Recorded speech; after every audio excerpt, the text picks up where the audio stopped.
నమస్కారం గురుగారు. మహాదేవ. గురుగారు ముందుగా మీకు శ్రీరామనవమి శుభాకాంక్షలండి.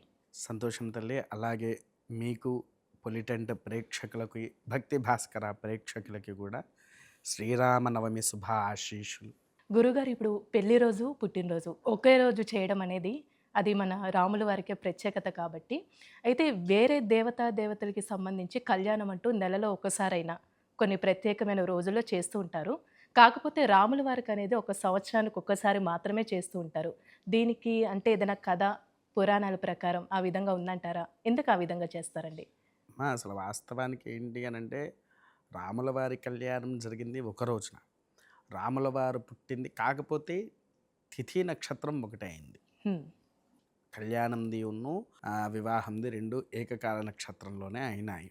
ఏకకాల తిథిలోనే అయినాయి. అందుకోసమే అవి ఇవి 2 కలిపి శ్రీరామనవమి ఆయన జన్మించినటువంటి రోజు ఏదైతే ఉందో ఆ రోజున్నే రాముల వారి కళ్యాణం కూడా ఆచరించడం జరుగుతుంది. అంతేకాకుండా మీకు కొన్ని విషయాలుగా చెప్పాలనుకుంటే, కేవలం శ్రీరామనవమి రోజైనా రాముల వారి కళ్యాణం చేస్తున్నారు అనంటే తప్పు ముచ్చట తల్లి.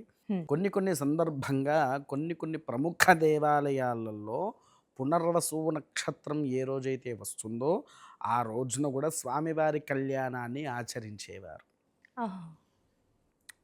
ఇప్పటికి కూడా కొన్ని దేవాలయాల్లోనే ఇవన్నీ ఆచరిస్తున్నది, మిగిలిన అన్ని దేవాలయాల్లో కాదు. ఎందుకనంటే నిత్య కళ్యాణము పచ్చతోరణంలాగా ఉండేది రోజు ఏదయ్యా అంటే శ్రీరామనవమి అన్నట్టుగా ఉంటారు. అయితే దీనికి ఒక చిన్న సామెత మనకు దేని ద్వారా వచ్చింది అని అంటే, పూర్వము పంచాంగకర్తలు ఉండేవారు. అవునండి. ఈ పంచాంగకర్తలు పంచాంగాలు రచయిస్తూ ఉంటే మూఢం అనేది వస్తుంది మధ్యలో. హ్మ్.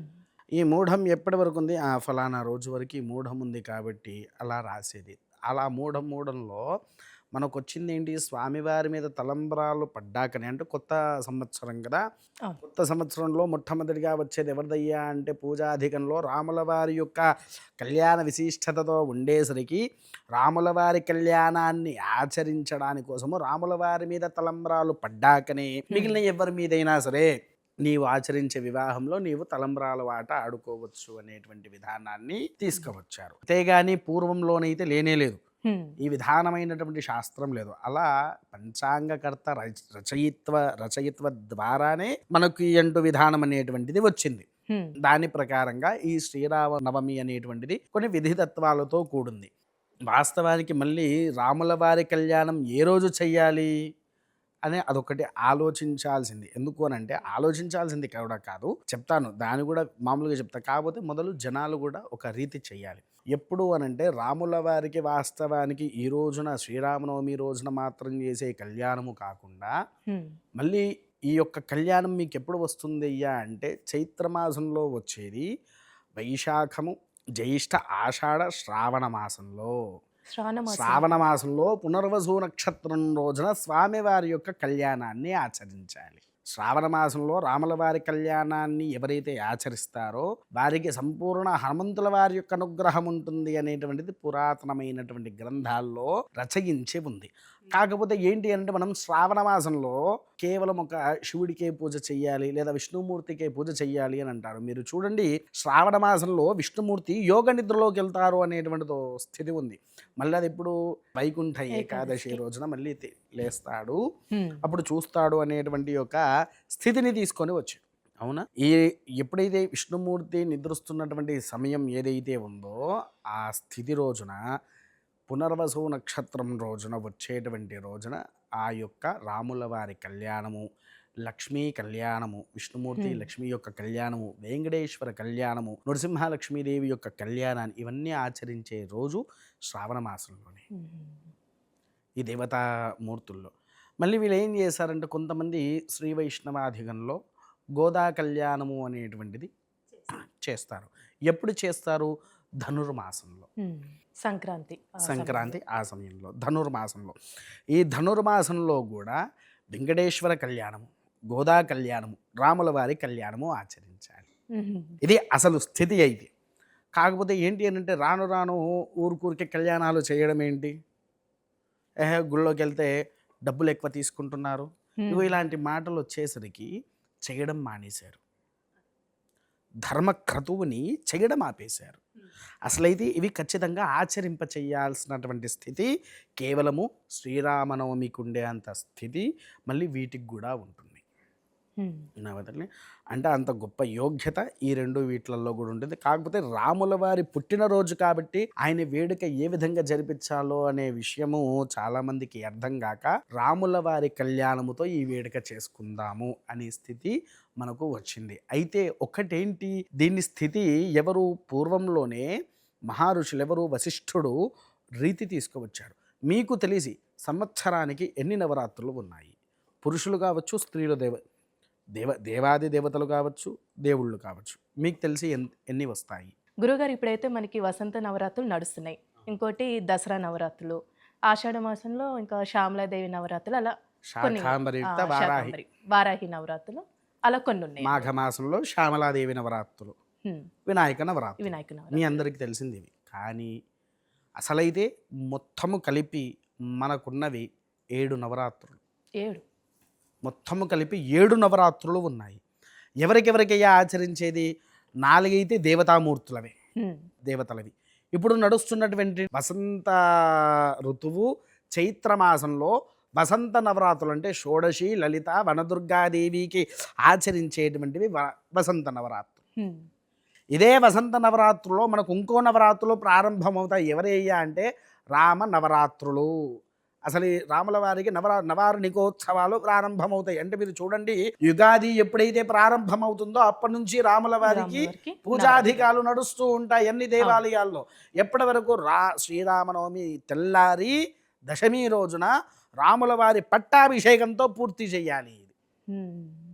అంటే మనకు యుగాది ఏ రోజైతే ప్రారంభమవుతుందో ఆ రోజు నుంచి ప్రారంభమయ్యే ఒక మనిషి పుట్టినప్పటి నుంచి జరిగేటువంటి క్రతువు నామకరణ అంటే ఏంటి? తొట్లో వేయడం, నామకరణ, తర్వాత చౌలము, ఉపనయనము, తర్వాత వివాహము, ఇలా ఒక్కొక్క యోగ్యత అనేది వస్తూ ఉంటుంది. ఇలా మొదటి నుంచి శ్రీరామనవమి వరకు ఆ పూజాధికాలు, హవనాధికాలు ఆచరించి రాముల వారి కళ్యాణము శ్రీరామనవమి రోజు చేసిన తర్వాత తెల్లారి దశమి తిథి రోజున రాముల వారి పట్టాభిషేకాన్ని దేవాలయంలో ఆచరించి రాముల వారిని ఊరేగింపు చెయ్యాలి. ఆ ఊరేగింపుతో నీకు రామనవమి సంపూర్ణము అయిపోతుంది. మరి రామనవమిలో ఇన్ని రోజులు మనం ఏం చేయాలి? అసలు ఏ విధంగా ఉండాలి? ప్రతిరోజు నిత్య దేవాలయానికి వెళ్ళాలి. స్వామివారికి మీరు అర్చన చేయించుకోవచ్చు, హోమాలలో పాల్గొనవచ్చు, అన్నిట్లలో పాల్గొనవచ్చు. కానీ యుగాది రోజున పెట్టేటువంటి షడ్రుచుల ఏదైతే ఉందో ఆ తీర్థాన్ని తీసుకున్నాక, యుగాది పచ్చడి తీర్థాన్ని తీసుకున్నాక తెల్లారి నుంచి పట్టాభిషేకం అయిపోయేంత వరకు 3 నివేదనలు ఖచ్చితంగా పెట్టాలి స్వామివారికి. 3 నివేదనలు ఉదయం సాయంత్రం ఇది పెడితే ఆ హనుమంతుల వారు పరిగెత్తుకుంటా నీ దగ్గరకు వచ్చి నీ వంశానికి రాముల వారి రక్ష ఇచ్చాడు అని చెప్పేసి హనుమంతుడు వచ్చి నీ ఇంట్లోనే కూర్చుంటాడు. అంతటి యోగ్యతమైనటువంటి ప్రసాదము.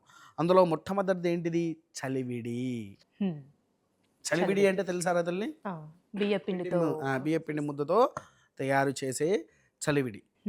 దాని తర్వాత వడపప్పు. ఈ వడపప్పు అంటే ఐడియా ఉందా? ఏంటిది తల్లి? నానబెడతాం పెసరపప్పుని. 3వది పానకము, బెల్లంతో చేసిన పానకము. ఆ పానకం ఎలా? బెల్లముతో తయారు చేసి మిరియాల పొడి మాత్రమే వెయ్యాలి. పానకంలో మిరియాల పొడి మాత్రమే వేయాలి. ఇప్పుడు కొంతమంది ఏది పెడితే అవే వేసుకుంటా తయారు చేస్తున్నారు. నువ్వు చేసే అది పనికిరాదు. మిరియాల పొడి వేసిన పానకం ఏదైతే ఉందో అది మాత్రమే నీవు నివేదన పెట్టాలి. ఇలా ఆచరింపజేయాలి. ఎప్పటి వరకు? శ్రీరామ నవమి రోజున రాముల వారి పట్టాభిషేకం చేస్తారు. ఈ పట్టాభిషేకం ఏంటి? ఇప్పుడు వాస్తవానికి వివాహమైంది తల్లి ఎవరిదైనా. వివాహమైన తర్వాత ఏం చేస్తారు? ఇంటికి వచ్చాక తెల్లారి రిసెప్షన్ అనేది ఒకటి పెట్టుకుంటారు. అలాంటిదే ఈ రాముల వారి పట్టాభిషేకము. ఈ పట్టాభిషేకాన్ని నీవు ఎప్పుడైతే ఆచరిస్తావో ఆ పట్టాభిషేకం వల్ల ఇప్పుడు వాస్తవానికి మనకు ఒకటి ఉంది, పట్టాభిరాముడు అనే నామం. విన్నారా మీరు ఎప్పుడైనా? మీరు కూడా ఎన్నోసార్లు ఉచ్చరించే ఉంటారు. పట్టాభిరామ జానకి రామ అంటామా? అలా ఉంటుంది కాబట్టి ఆ పట్టాభిరాముడికి దశమి రోజున పట్టాభిషేకాన్ని ఆచరింపజేసి మహోన్నతమైనటువంటి అనుగ్రహాన్ని మనం పొందడానికి కోసం చేసే యొక్క ప్రక్రియనే రామ నవరాత్రులు. నారా తల్లి, హ్మ్. ఇంతటి యొక్క యోగ్యత ఉంటుంది. దీనికి ఏం చేయాలి? నీవు ఉదయాన్నే లేచి కాలకృత్యాలు నెరవేర్చుకొని ఇంట్లో దీపారాధన, ధూపారాధన, ధూప దీపాలు స్వామివారికి సమర్పించుకొని నీవు వెళ్ళేసేసి మరలా ప్రతిరోజు దేవాది దర్శనాలు ఆచరించి ఇంటికొచ్చి ఇంట్లో ఉండే దేవుడికి, గుళ్ళో ఉండే దేవుడికి కూడా వడపప్పు, పానక నైవేద్యాలు పెట్టాల్సిందే. హ్మ్. తర్వాత ఉదయం పూట రాములవారి ఆలయంలో శ్రీరామనవమి రోజున రాములవారి కళ్యాణం జరుగుతూ ఉంటే నువ్వు చూస్తూ ఉచ్చరించవలసినటువంటిది ఏంటిదయ్యా అంటే రామాష్టకము, శ్రీరామాష్టకము అని ఉంటుంది. చూడండి తల్లి, ఆ శ్రీరాముల వారి యొక్క అష్టకము ఉంటుంది. ఆ కళ్యాణం జరుగుతూ ఉంటే ఈ రెండు చేతులతో ఆయనను కళ్ళతో నిండుగా చూసుకుంటూ నీవు ఈ యొక్క రామాష్టకాన్ని చదువుకుంటే ఆ హనుమంతుల వారి యొక్క అనుగ్రహంతో పాటు సీత, లక్ష్మ, భరత, క్షత్రజ్ఞుల వారి యొక్క అనుగ్రహాన్ని మనం పొందుతాము.